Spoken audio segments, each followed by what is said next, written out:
esa es una parte que creo que debemos de comenzar a implementar. ¿Por qué?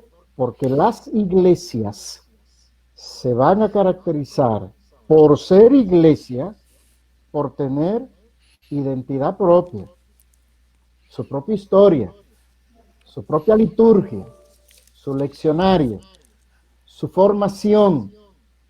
De hecho, desde el Concilio de Trento, esa parte se comenzó a establecer, ¿verdad? Desde el Concilio de Trento, que el sacerdote debe de ser formado en la línea de sucesión para la cual va a servir. Desde el Concilio de Trento estamos hablando. Entonces, si es así, no entiendo por qué algunos dicen, yo tengo sucesión de Duarte Costa, por ejemplo. Digo, ¿usted conoce la historia de Duarte Costa? ¿Usted conoce la historia? ¿Usted conoce su liturgia? ¿Usted conoce la lucha? ¿Usted conoce la sucesión de Duarte Costa? Pues no, entonces usted no tiene sucesión de Duarte Costa. Y Que, se puede Monseñor, ver para tener desde... sucesión apostólica del ICA, ¿qué requisitos son? ¿Cuáles son? Y están preguntando qué, porque dicen aquí que hay varios, tienen varias sucesiones apostólicas. ¿Existen varias sucesiones apostólicas? No. Eh, Pues ahí hay es una donde sola yo me doy sucesión. cuenta. No, ahí donde yo me doy cuenta, la ignorancia, la falta de capacidad de conocimiento histórico de lo que es sucesión apostólica.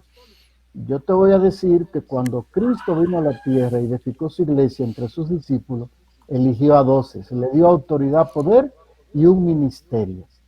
Es evidente, entonces, a partir de ahí, que la auténtica sucesión, el sucesor ocupa el lugar del que transmite como si fuera el mismo, sin alterar la relación jurídica en su contenido activo o pasivo, en sus exigencias y sus características.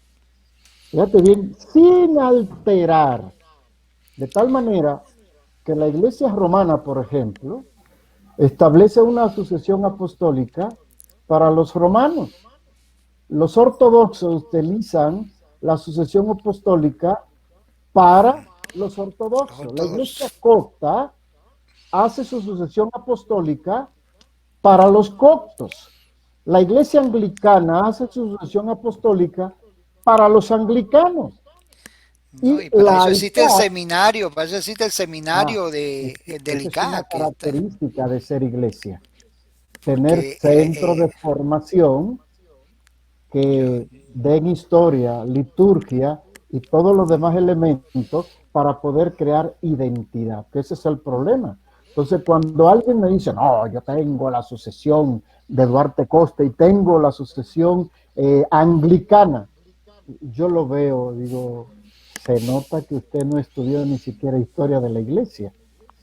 La sucesión es una, y viene dada la iglesia de Cristo a través de los apóstoles, a través de los apóstoles. Y la conexión con esa iglesia de Cristo se puede dar a través de la iglesia romana que la fundó Pedro y Pablo, o la Melquita que la fundaron Pedro y Pablo, o la Ciro Malabar que la fundó Tomás, o la de Constantinopla Andrés, o la de Alejandría Marco, o la de Antioquía Pedro y Pablo, la de Jerusalén Santiago, la rusa Andrés, la georgiana Andrés, la rumana Andrés, la búlgara Andrés, la Chipre, Pedro y Bernabé, la greca, la de Grecia, Pablo, la de Alejandría Marco, la etíope Felipe, Eritrea Felipe, Bartolomé y Tadeo, la Armenia, Malacara Tomás, la Jacobita Pedro, la de Oriente Tomás. Esas son las verdaderas líneas apostólicas. Y quien no pertenezca a una de esas líneas, simplemente no tiene. así La es. ICAP tiene la línea de sucesión apostólica intacta, incuestionable de la Iglesia Católica Romana.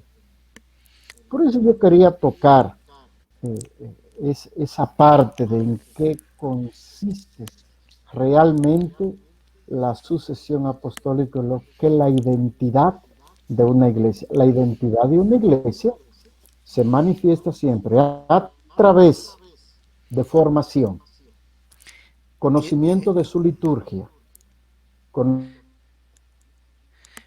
eh, con el permiso de los obispos, aquí una conocimiento pregunta. de todas las normas que implican ser esa iglesia.